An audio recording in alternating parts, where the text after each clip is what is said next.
Assalamu alaikum. So it is very nice to be back with another episode of Pakistan Means Business. I'm Saira Parvez Khan. On this platform, we are trying to highlight the heroes of the corporate industry who are playing their role silently. And with this platform, we are trying to highlight their role. In this episode, I've got with me Fasim Mehta, and he has been a part and parcel of National Incubation Center, Islamabad. And I'm very intrigued by the role that NIC is playing in the mentoring of the budding entrepreneurs. So I would request Mr. Fasim Mehta to introduce himself, his current role, as well as his past experience with NIC. Yes. Assalamu alaikum ji. Thank you, Sarah. Thank you for the opportunity. So currently I'm working with a company called Quixel, which is part of Epic Games. And I'm looking after the business operations in Pakistan. Before this, as you mentioned, I was part of the National Incubation Center in Islamabad, where actually I had the role of a program manager looking after the entire program, the startups, the teams, the stakeholders, etc. And yeah, it was a great ride. Both have different values and different impacts in terms of the stakeholders that they work for. Okay, so can we begin with the, let's say, NIC first and your comments on the entrepreneurial ecosystem, which is developing in Pakistan? How is it going? What are the future prospects? Yeah, so the entrepreneurial ecosystem is quite a buzz these days because of recent investments that are pouring in. A lot of incubation acceleration centers have been set up, and the NICs collectively, all 5 of them, have contributed a lot in kickstarting this. They've acted as a catalyst in this whole ecosystem, getting off the ground. So it's headed towards a good, positive direction, I must say. Very nice, very nice. And can you have some introduction of Epic Games and Quixel? What is it all about? So Epic Games, the contemporary rise to fame is because of Fortnite. Many would know is a game that over 300 million people, I think, are playing online. But other than that, Epic Games actually is also creator of Unreal Engine, the main real-time rendering engine on which many games and visualization scenes are built.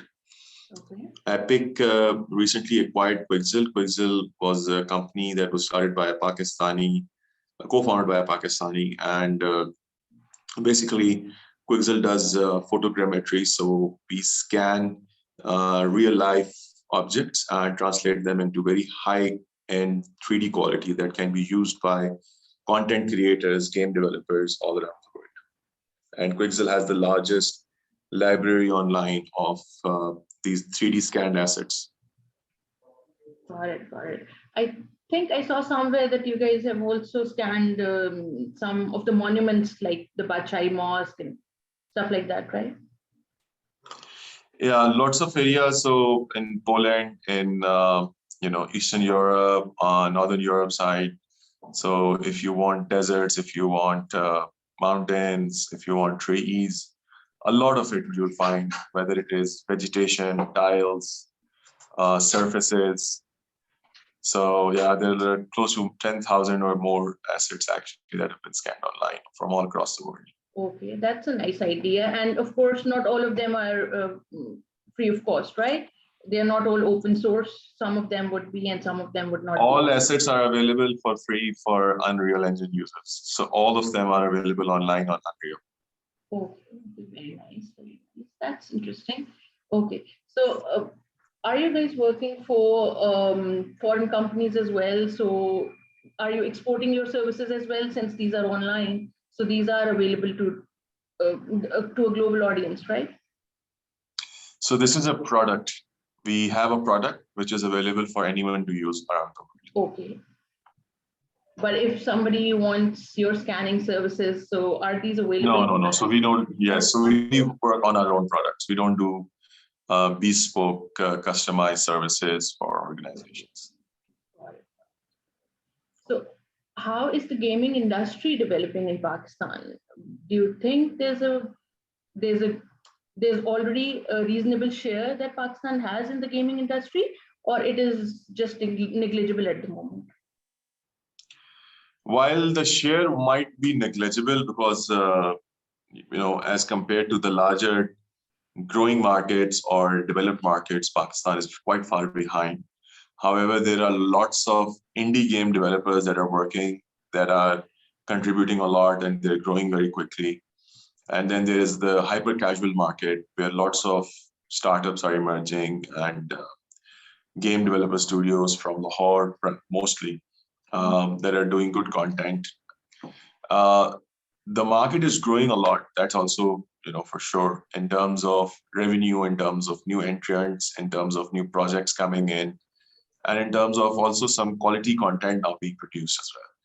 So the more people venture into this from the art side, more creative backgrounds, and also a good understanding of technology, such techno-creative blend is actually required right now to take this industry forward, and also skills to work on tools and technologies which are cutting edge, or for which there is a high demand around the world as well. So you can get actually bigger projects from prominent companies in the industry. Some software houses, some game development houses in Pakistan are already working with quite big names from around the world. So yeah, I mean, it's happening. It's not happening at a pace that would trigger this to be a very big thing or very lucrative business for everyone to get into. So more people need to get excited, more people need to be brought in from the supply side, and more people need to be skilled and upskilled on the latest technologies and trends. And more facilities need to be made available, whether it is by the government or private sector, or both actually joining hands to upskill the industry. So with all this happening, I believe the visual effects, animation, and gaming industry in Pakistan is really set to rise. Okay. So do you find an ample pool of fresh grads who qualify to your criteria, or do you find it difficult? We normally don't go for exactly fresh grads. We normally go for a little experience above the fresh grad, but we do have a lot of fresh grads as well with exceptional skills and talent that we have hired. I'll be honest, hiring good talent in Pakistan is right now a very, very big challenge, not only for us at Quixel, but also for many other in the industry. Good skilled resources with the right talent that we need that can compete at a global scale are missing. They are either taken, or there's brain drain, they start working immediately for bigger names outside Pakistan, or they might be doing freelancing and they're not part of any formal jobs or structured organizations where they can get highlighted their skills and abilities. And those who are struggling, actually, they're working with middle-sized or small-sized organizations where they're not being intellectually challenged to raise the bar very high. So yes, there's a huge shortage of talent in the country right now, whether it is engineers, whether it is techno-creative people, artists, 3D artists, 2D artists, animation, visual effects experts. And we're always looking for good, talented people to get on board. Okay. So talking about the techno-creative people, what are the 3 skills that you look into them, so that can be a guidance for the audience? Like, what are the 3 skills they should get efficient at? So of course, the tools that they're familiar with the industry, they're familiar with their passion, their grit, their own commitment and learning beyond what was taught or given to them on their plate, their contribution to the community. For artists, it's a very different way they're judged, and they're experts actually who will do that, very senior people from the industry that sit with them and explore, not only what's under the hood, but also actually what's their ambition. how much committed or passionate they are, how much creative they are. For engineers, it's mostly the skill set on the technologies, the tools they work with, the exposure to different problems they may have, and also their qualifications at times come in handy, whether it's back end or front end. What kind of complexities they have worked with, what kind of complex problems they have solved. This is quite important. And above everything is basically their attitude. The attitude actually makes a lot of difference on, are you willing to be part of a very focused, very driven, and very high-powered team, which has a lot of focus actually on the delivery of quality products and quality services. So yeah, there are lots of things at play, not just a few or top 2 or 3 that I can figure out. And also, how much do you know about this industry? How much of an existing exposure you have? Yeah, that also sometimes bumps up the profile. Okay, got it. So what I'm gathering from all of this discussion is that this industry is at a nascent stage in Pakistan. It won't be wrong to say that, right? Yeah, sort of a little above nascent. It's taking off now very well. There are many companies which are hiring, which are doing good projects. But yes, the whole industry needs to be brought together. They need a lot of support. So for instance, the entire animation, VFX, gaming industry is quite hardware dependent, and it's very capital intensive. So the hardware that they need to make games or code actually, or to create animation requires a lot of GPU support.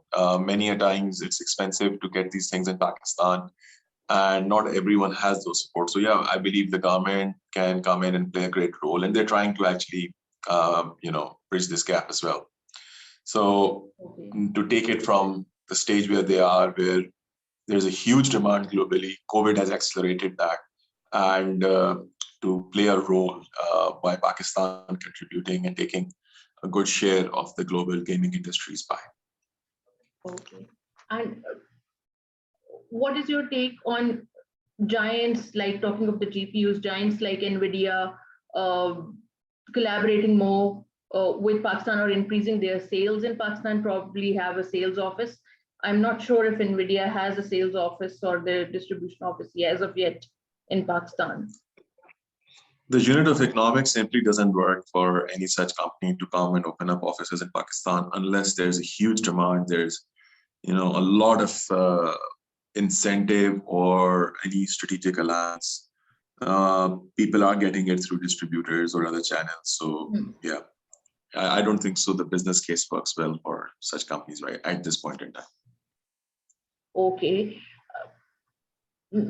The government has recently had an initiative on AI, and there are different centers for artificial intelligence in different universities.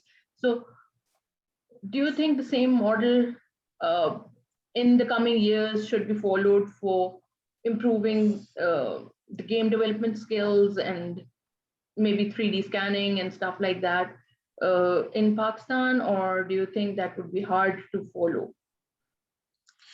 Absolutely. I believe that our education system is extremely weak. Not enough skills or knowledge is imparted at most of the academic institutions, which is relevant to the industry, which is needed by the industry, which is right now in demand. Because of that, we always see a lot of graduates not landing good jobs instantly, and there's always a gap. And when they come in the market, despite the fact they just got out of a 4-year or 3-year education program, they still have to go and either upskill themselves or reskill themselves. With all that said, specifically for gaming, animation, computer graphics, multimedia production, there are only a handful few who are offering specialized degrees. Most of the other graduates, whether it is engineering, whether it is arts, whether it is computer science, software engineering, when they're taught about, other than arts, pure arts, when they're taught about computer graphics, it's mostly an elective subject. So there's a huge scope to bring this as a specialized domain, degree, or and where people actually from arts background can come in, not just engineering and physics and sciences and maths, but arts background can also come in, and they can also apply their creativity, their artistic acumen and skills and knowledge, combined with their acquisition of new skills and knowledge on working on different technology tools, on understanding, motion graphics, lighting, compositing, and all other techniques for 2D, 3D, and animation, and similar disciplines, so that we can have more artists coming in. Whether they get employed within Pakistan, outside Pakistan, do freelancing, they will get skills. They will have skills that will get them employed quickly. So yes, the academia can play a great role. I believe national centers of or localized centers of animation and gaming should be set up. There should be a network of such national centers of gaming and animation, where we should have ideally a center of excellence in at least 2 or 3 larger cities in the country, where you have facilities like motion capture laboratories, motion capture labs, where you can go and do mockups for training characters of the games or animation content, where you can have even virtual production facilities available, but it would take time for people to first understand and have the technology and have the technical skills to actually run a virtual production studio. But also camera studios, on just how to work with cameras and lenses, and high-end computer labs to actually teach people on how to create a game, how to monetize it, how to do online multiplayer gaming, how to actually do the visual storytelling part, from where it starts actually till the end. And all these courses, curriculum can be brought into universities, but also at the same time can be delivered, because universities might take time actually to launch it for full-fledged degree programs. This can be delivered as vocational training programs for 6 months to a year.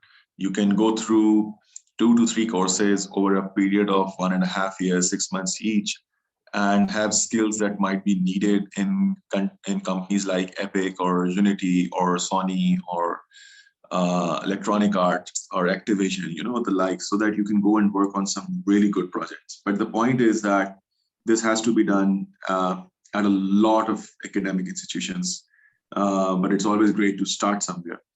And I believe with the current government, the Ministry of Science and Technology, the Ministry of IT, the Pakistan Software Export Board, the Ignite Technology Fund, they all have shown keen interest in helping the animation and gaming industry in Pakistan, and establishing something of this sort where they can help the industry, help bridge the skills gap from the supply side, but also help towards business development and promotion on the demand side. Okay. And talking of the Ignite Fund, so companies like Jazz and Telenor with their Telenor Velocity program, they help the an entrepreneurial network grow a lot. So in the promotion of gaming and animation, do you think companies should also take the first step, or should it be academia taking the first step? How can it begin? All of this collaboration, it has to be between. I agree. It's like some. Sorry. No, I was just saying that it has to be between industry, academia, and then the government as well. But who will take that first step of offering the collaboration? So it's a multi-stakeholder problem, and a multi-stakeholder or a multi-cluster solution needs to be in place. It's more like a chicken and egg thing. When there is not enough demand, supply won't cater. But right now there is demand. Right now demand is there. It's a supply that's missing. And we need to consistently, in parallel, in tandem, work on the demand side and supply side. Private sector can, of course, do wonders when it does, because it's very quick to respond, quick to act. Government is always a little slow because of its whole structure. It's huge. But the scale at which a government operates is actually beyond at which a private sector can impact that quickly. So if it's a middle ground between a public-private partnership, it's always great. But the private sector or the public sector or the academia or academic institutions, they all need to work together for this. You have to create skills, so you have to create demand, whether the private sector, the academia, or the public sector work all together for this, or work individually, but focused on a common goal. At the same time, the demand has to come from the private sector and government working together in raising the bar high in actually going for business development, for promoting the industry, for protecting their interests, whether it is lowering their taxes on the import of such an equipment, which actually makes it too high and too expensive. As I said earlier, this is very capital intensive. Or whether it is in protecting them otherwise from issues that otherwise may become a barrier in their growth. This will attract the big industry players from around the world to see and look at Pakistan as a destination where they can find talent, where they can come and grow, where they can probably start their offices. And even people who get employed elsewhere, they're contributing to foreign direct investments and remittances. There are more employment opportunities popping up in the country. So it's a win-win for all. And it has to work together, the supply side, the demand side, the private sector, the public sector, the academic sector. Got it. And probably last two questions. Do you get a chance to talk to Pasha or PSEB on the lines of involving the industrial stakeholders when curriculums are being devised at universities? Is there any such sort of a discussion, or is it a possibility? So Pasha and PSEB actually do work with academia, and they work with academic institutions, universities, colleges, mostly on helping them bridge the industry gap. Actually, what industry wants, what is being taught, what's not. Certain academic institutions also take a lot of help from their alumni who are at prestigious or positions, are founders of startups that got acquired, or are at a stage where they have a wealth of experience to share with their alma mater, and they start contributing, whether they're teaching a course or they're helping them design a course or a lab or an acceleration program. Actually, right now, the government is taking help. The government is very forthcoming, whether it is Ignite, PSEB, Ministry of IT, the Ministry of Science and Technology. They want actually to understand where the gap is, what are the issues, and the industry looks forward to, respond actively, as long as it is not just mere discussions and is contributing, positively, and there is some concrete outcome coming out of it, some tangible thing that they know that this kind of a discussion would result in. So the talks are underway. There is this mechanism that needs to be established to make it more structured, more formalized, and spread across all of the academic institutions, so that much more discussion is had and more people benefit from it. Right. Okay, so thank you for your time, Fasi. This was very useful. I hope that the next time, maybe after a couple of months or maybe a year, when we talk again, we have some improvement on the academic side, and curriculum is devised accordingly. And probably then we can have another question for you, that whether students can come to your company for their final year projects or for other semester projects, maybe. But I think it's too premature for it. Just one last thought before this. So thank you indeed for the opportunity. But just designing a curriculum and telling a university to teach is actually not enough. Who would teach it is also very important. So the current faculty, they do not have the skills, they don't have the awareness, they don't have that exposure. So you need to get them trained first. As I said, it's a chicken and egg supply and demand thing. So that faculty, can go through a master training program that companies like Epic, Unity, Adobe, and many others can probably help in designing and running it for them. But then the government also needs to step up, the Higher Education Commission or the likes of them, to send at least 30 to 40 people, starting immediately, to countries where there are actually great programs being run, whether it is in States or in UK.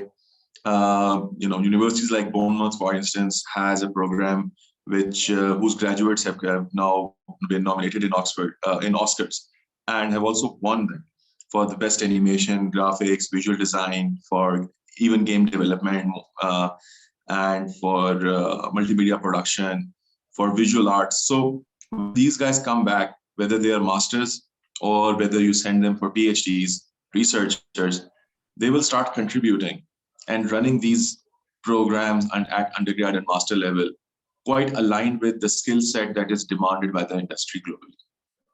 we are at a stage where people want quality content and Pakistan can contribute to it. So yeah, I look forward to that day in the future where there's a lot of skilled labor force available. Right. And before we call it a day, any reading recommendation from your side? Any book that you would recommend to us? There's a very famous book by David Allen called Getting Things Done. It's a toolkit for productivity that I really like. I read that recently.